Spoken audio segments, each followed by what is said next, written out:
Hello students, मैं doctor निशा बंसल, सहायक आचार्य EAFM राजकीय महाविद्यालय सुमेरपुर से। आज के वीडियो में हम बात करते हैं बीकॉम प्रथम वर्ष के लिए प्रश्न पत्र प्रथम व्यावसायिक अर्थशास्त्र। आज हम बात करेंगे सीमांत उपयोगिता हास नियम। देखिए, सीमांत उपयोगिता हास नियम के बारे में कल पिछले वीडियो में मैंने आपको बता दिया था। सीमांत उपयोगिता हास नियम क्या होता है, इसका अर्थ, परिभाषा और इसकी व्याख्या हम लोग कर चुके हैं। इसके संबंध में जो भी मान्यताएं हमने मानी थी, उन सभी विषय पर, इन सभी टॉपिक्स पर हम चर्चा कर चुके हैं पिछले वीडियो में।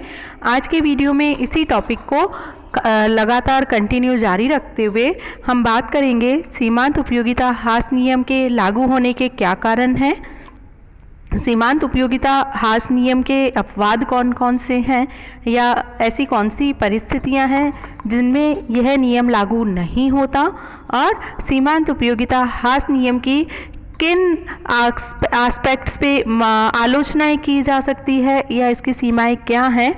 तो इन विषय पर आज हम चर्चा करेंगे। आइए स्टार्ट करते हैं। फर्स्ट है सीमांत उपयोगिता हास नियम के लागू होने के कारण, causes of operating the law of diminishing marginal utility. देखिए, ऐसे क्या कारण हैं कि सीमांत उपयोगिता हास नियम क्रियाशील होता है।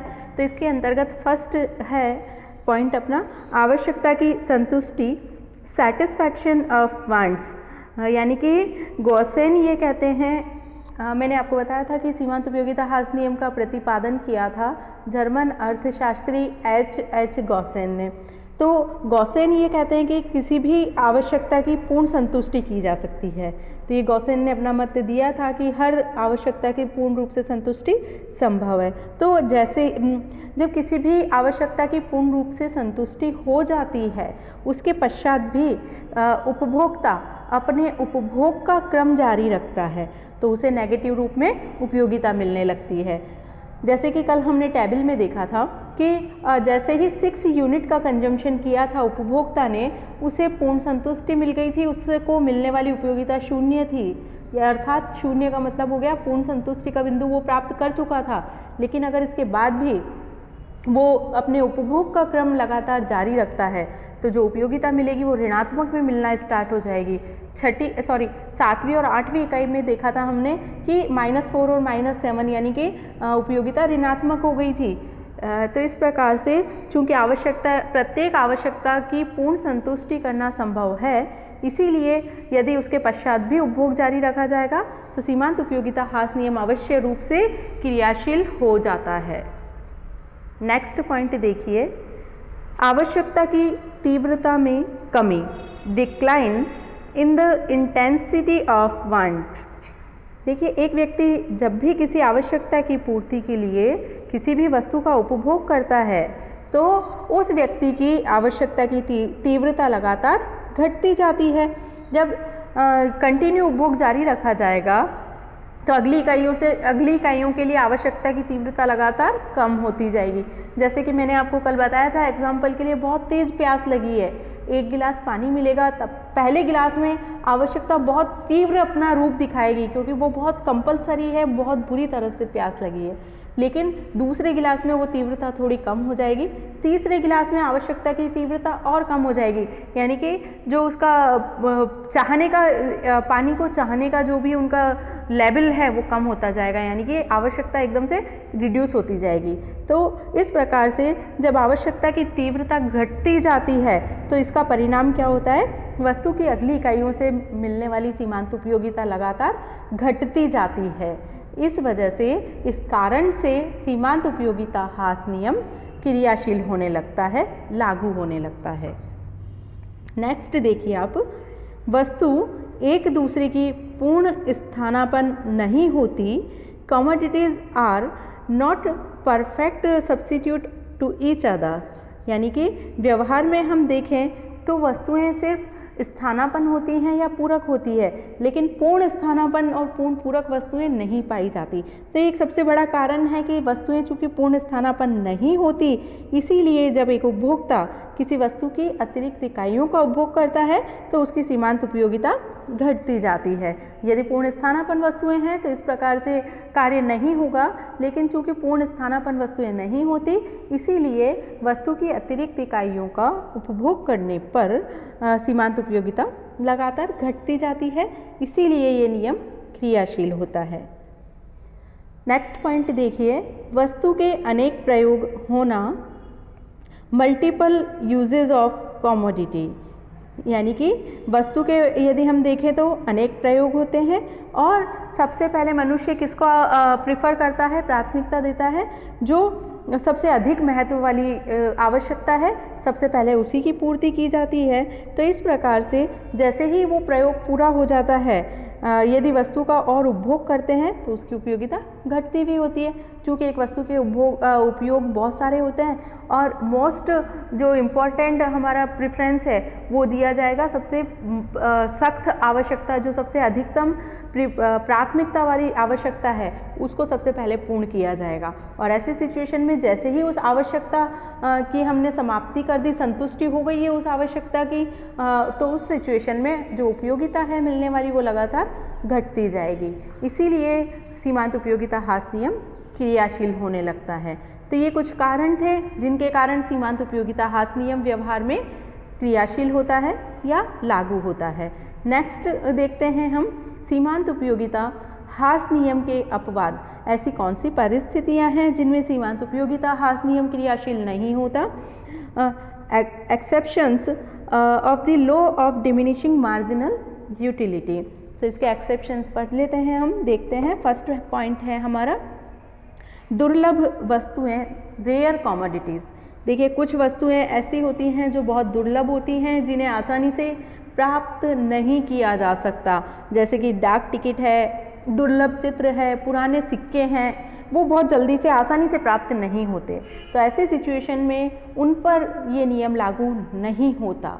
अर्थात जिन व्यक्तियों को इस प्रकार का शौक़ है पुराने चित्र इकट्ठे करने का, पुराने सिक्के इकट्ठे करने का, तो इस प्रकार से, या डाक टिकट इकट्ठे करने का, तो ऐसी वस्तुओं के जिसको हम बोल सकते हैं कलेक्शन पर, संग्रह पर ये नियम लागू नहीं होता, क्योंकि ऐसी वस्तुओं में प्रत्येक वृद्धि के साथ सीमांत उपयोगिता भी बढ़ती जाती है।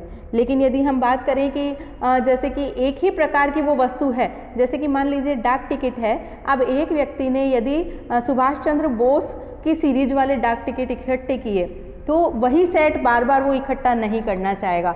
मान लीजिए सभी सुभाष चंद्र बोस वाली सीरीज के उसके पास सभी तरह के डाक टिकट इकट्ठा हो चुके हैं, अब फिर से वो उसी तरह के डाक टिकट इकट्ठा करे तो उसकी सीमांत उपयोगिता घटेगी, बढ़ेगी नहीं। इसलिए ये भी एक सीमा तक ही लागू होगा यहाँ पर नियम।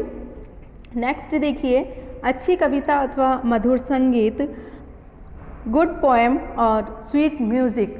बहुत बार हम देखते हैं कि कुछ पोएम या जो भी संगीत वगैरह है वो बहुत मधुर होता है और सुरीला होता है। ऐसी सिचुएशन में बार बार उसे सुनने का मन करता है और जितनी बार उसे सुना जाए उनसे मिलने वाली उपयोगिता लगातार बढ़ती जाती है। तो इस प्रकार से जो मधुर संगीत है, सुरीली कविता है, उसके ऊपर ये नियम लागू नहीं होता। उनको बार बार ज़्यादा से ज़्यादा सुनने पर उनकी उपयोगिता लगातार घटने के स्थान पर बढ़ती जाती है। इसीलिए ये भी इसके अपवाद की श्रेणी में सम्मिलित किए जाते हैं। नेक्स्ट देखिए, उपभोग की इकाई सूक्ष्म हो, स्मॉल यूनिट। यदि वस्तु की इकाई बहुत छोटी है तो निसंदेह जो अतिरिक्त इकाइयों का उपभोग किया जाएगा उससे मिलने वाली उपयोगिता लगातार बढ़ती जाएगी। देखिए यदि कोई बहुत प्यासा व्यक्ति है और उसे थोड़ा थोड़ा सा पानी पिलाया जाए, एक एक बूंद करके, तो इसका मतलब है अगले बूंद से उसकी उपयोगिता घटेगी नहीं, वो बढ़ेगी, क्योंकि जो उपभोग की जाने वाली इकाई है वो बहुत ही ज़्यादा सूक्ष्म है, पर्याप्त मात्रा में नहीं है, इसीलिए पर्याप्त मात्रा में होना आवश्यक है। तो ऐसी सिचुएशन में भी सीमांत उपयोगिता ह्रास नियम लागू नहीं होगा। नेक्स्ट देखिए, प्रतिष्ठाजनक वस्तुएं, प्रेस्टिजियस गुड्स जो होती है, जो दिखावे की वस्तुएं हैं, प्रतिष्ठाजनक वस्तुएं हैं। प्रतिष्ठाजनक वस्तुएं जैसे कि किसी के पास बंगला है, कार है, तो कार में देखिए आप, एक कार है, दो कार है, जिसको इस प्रकार का शौक है कारें इकट्ठी करने का, तो प्रत्येक अगली कार से उसकी उपयोगिता बढ़ेगी, क्योंकि वो उसके प्रतिष्ठा का एक सिंबल है। तो प्रेस्टिजियस सिंबल जब आ जाता है किसी भी वस्तु में या किसी व्यक्ति में, इस प्रकार की भावना प्रबल हो जाती है, तो प्रत्येक अगली वस्तु से उसको मिलने वाली उपयोगिता लगातार बढ़ेगी, कम नहीं होगी। तो ऐसी वस्तुओं पर भी ये नियम लागू नहीं होता। नेक्स्ट पॉइंट है अपना धन का संचय, एक्यूमुलेशन ऑफ वेल्थ। देखिए धन एक ऐसी चीज़ है जिसका जितना भी संग्रह किया जाए कम लगता है, यानी कि हर व्यक्ति चाहता है कि उसके पास अभी जितना धन है उससे ज़्यादा धन हो। तो इस प्रकार से जो धन का संग्रह है, इस प्रवृत्ति पर सीमांत उपयोगिता हास नियम क्रियाशील नहीं होता। कोई भी व्यक्ति ये नहीं चाहता कि मेरे पास जो है पर्याप्त है, उससे ज़्यादा इकट्ठा नहीं होना चाहिए। हर व्यक्ति चाहता है कि उसके पास ज़्यादा से ज़्यादा इकट्ठा हो जाए, और यदि वो चाहता है कि नहीं इससे ज़्यादा इकट्ठा नहीं हो, तो फिर वो संत महात्मा की श्रेणी में पहुँच जाता है। इसलिए यहाँ पर इन चीज़ों पर भी, धन के संग्रह पर भी ये नियम लागू नहीं होता। नेक्स्ट देखिए शराबी व्यक्ति, यानी कि जो भी ड्रंकर लोग हैं, जो शराबी व्यक्ति हैं, उन पर ये नियम लागू नहीं होता। उनको शराब के प्रत्येक जिसको हम बोल सकते हैं अगले गिलास से ज़्यादा संतुष्टि मिलती है। कारण क्या है, वो मतलब कि जिसको हम बोल सकते हैं नॉर्मल सिचुएशन वाला व्यक्ति नहीं होता, उनकी मानसिक स्थिति सामान्य नहीं होती, असामान्य स्थिति वाले व्यक्ति होते हैं जब वो इस तरह से शराब का सेवन करते हैं। तो ऐसी सिचुएशन में वो ऐसे व्यक्ति पर ये नियम लागू नहीं होता। नेक्स्ट पॉइंट है वस्तु या सेवा के प्रयोग में वृद्धि, increasing use of goods and services. यदि किसी वस्तु और सेवा के प्रयोग करने वाले व्यक्तियों की संख्या में वृद्धि हो जाए तो फिर सीमांत उपयोगिता हास नियम लागू नहीं होगा। ऐसी सिचुएशन में उपयोगिता घटने के स्थान पर बढ़ने लगेगी।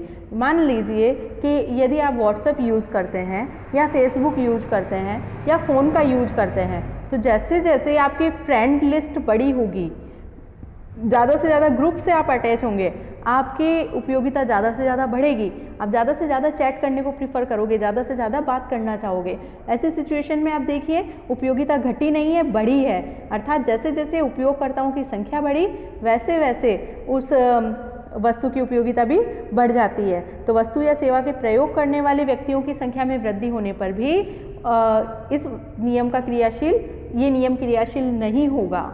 तो ये इसकी अपवाद में सम्मिलित किया जाएगा। तो इस प्रकार से ये कुछ पॉइंट्स हमने देखे जिन पर सीमांत उपयोगिता हास नियम क्रियाशील नहीं होता। इन्हें सीमांत उपयोगिता हास नियम के अपवाद कहा जाता है। नेक्स्ट देखते हैं हम टॉपिक। नेक्स्ट हमारा टॉपिक है सीमांत उपयोगिता हास नियम की आलोचनाएं, criticism of the law of diminishing marginal utility. यानी कि सीमांत उपयोगिता हास नियम की किस आधार पर हम आलोचना कर सकते हैं। तो उसमें पहला आधार हमने लिया है उपयोगिता मापनीय नहीं है। देखिए जब हमने यूटिलिटी इज़ नॉट मेजरेबल, हमने आगे माना था कि उपयोगिता को मापा जा सकता है, लेकिन वास्तव में उपयोगिता तो एक मनोवैज्ञानिक धारणा है जिसको सिर्फ अनुभव किया जा सकता है, अनुभूति की जा सकती है, वास्तव में उसको मापा नहीं जा सकता। तो इस प्रकार से इसकी हम ये इस आधार पर आलोचना कर सकते हैं कि उपयोगिता को मापा नहीं जा सकता। उपयोगिता व्यक्ति, स्थान और समय के अनुसार हमेशा बदलती रहती है। तो इस प्रकार से उपयोगिता मापनीय नहीं होती। नेक्स्ट देखिए, उपभोग का क्रम निरंतर नहीं होता। Consumption is not a continuous process. हमने ये मान्यता मानी थी कि उपभोग का क्रम निरंतर लगातार जारी रहना चाहिए, उसमें किसी प्रकार का टाइम गैप नहीं होना चाहिए, समय अंतर नहीं होना चाहिए। लेकिन वास्तविकता ये है कि उपभोग का क्रम निरंतर जारी नहीं रहता। एक वस्तु की अनेक इकाइयों का उपयोग होना चाहिए, लेकिन वास्तव में क्या होता है व्यवहारिक जीवन में, हमारे जो बजट है एक्चुअल में उसमें बहुत सारी वस्तुएं सम्मिलित होती है, एक ही वस्तु सम्मिलित नहीं होती। इसीलिए एक वस्तु की लगातार इकाइयों का उपभोग किया जाए ऐसा संभव नहीं है, बल्कि विभिन्न वस्तुओं की इकाइयों का उपभोग किया जाता है। इसीलिए एक उपभोक्ता के उपभोग का क्रम निरंतर नहीं जारी रहता। नेक्स्ट देखिए पॉइंट, व्यक्तिगत विचारों का अधिक महत्व, इम्पोर्टेंस ऑफ इंडिविजुअल थॉट्स। देखिए वस्तु और सेवा की उपयोगिता अलग अलग व्यक्तियों पर और उनकी परिस्थितियों के अनुसार और उनकी मानसिक दशाओं के अनुसार बदलती रहती है। अर्थात उपयोगिता जो एक मनोवैज्ञानिक धारणा है, ये प्रत्येक व्यक्ति के लिए अलग अलग हो सकती है, परिस्थिति के अनुसार अलग हो सकती है, व्यक्ति की मानसिक दशाओं के अनुसार अलग अलग हो सकती है, और साथ ही भावनाओं पर ये मुख्य रूप से डिपेंड करती है, व्यक्ति की भावनाएं किस प्रकार से है। लेकिन और साथ ही जब भावनाओं पर डिपेंड करती है तो भावनाएं तो बहुत शीघ्रता से परिवर्तित होती रहती है। इस प्रकार से भविष्य, इसके संबंध में किसी भी प्रकार की भविष्यवाणी नहीं की जा सकती, क्योंकि मनुष्य की जो भावनाएं हैं बहुत शीघ्र परिवर्तनशील है। तो व्यक्तिगत विचारों का अधिक महत्व इसमें ले लिया गया है सीमांत उपयोगिता हास नियम की विश्लेषण में। तो ये एक बिल्कुल सही नहीं कहा जा सकता इसे, तो इस आधार पर हम इसकी आलोचना कर सकते हैं। नेक्स्ट देखिए, मुद्रा के मूल्य में अस्थिरता, instability in the value of money, यानी कि उपयोगिता को मापने के लिए हमने जो आधार लिया था वो था मुद्रा रूपी पैमाना। हमने बताया था कि उपयोगिता को मुद्रा रूपी पैमाने से मापा जा सकता है, लेकिन जो मुद्रा का स्वयं का मूल्य है वो भी स्थिर नहीं है। मुद्रा के स्वयं के मूल्य में परिवर्तन होता रहता है। जब पैमाना हमारा स्टेबल नहीं है तो उसके आधार पर जो भी निर्णय हमें प्राप्त हुए हैं वो भी स्टेबल नहीं हो सकते। तो इस प्रकार से मुद्रा रूपी पैमाना स्वयं स्थिर नहीं है, मुद्रा की मात्रा के अनुसार उसमें कमी या वृद्धि होती रहती है। तो उसके आधार पर जो परिणाम प्राप्त हुए हैं उनकी विश्वसनीयता भी पूर्ण रूप से सही नहीं कही जा सकती। तो इस आधार पर भी हम इसकी आलोचना कर सकते हैं। नेक्स्ट पॉइंट देखिए, व्यष्टि प्रदान माइक्रो अप्रोच। ये जो सीमांत उपयोगिता हास नियम का जो विचार है ये व्यष्टि इकाइयों पर ही लागू होता है। इसमें व्यक्तियों को ही प्रमुखता दी गई है। इस नियम में समष्टि या संपूर्ण अर्थव्यवस्था का विश्लेषण करना पॉसिबल नहीं है। समष्टि के लिए ये नियम इस नियम को निर्धारित करना संभव नहीं है। इस प्रकार से ये नियम व्यष्टि प्रधान नियम है, समष्टि को इसमें स्थान नहीं दिया जा सकता या स्थान नहीं दिया गया है। नेक्स्ट पॉइंट देखिए आप, स्वतंत्र उपयोगिता की मान्यता, एजम्पशंस ऑफ इंडिपेंडेंट यूटिलिटी।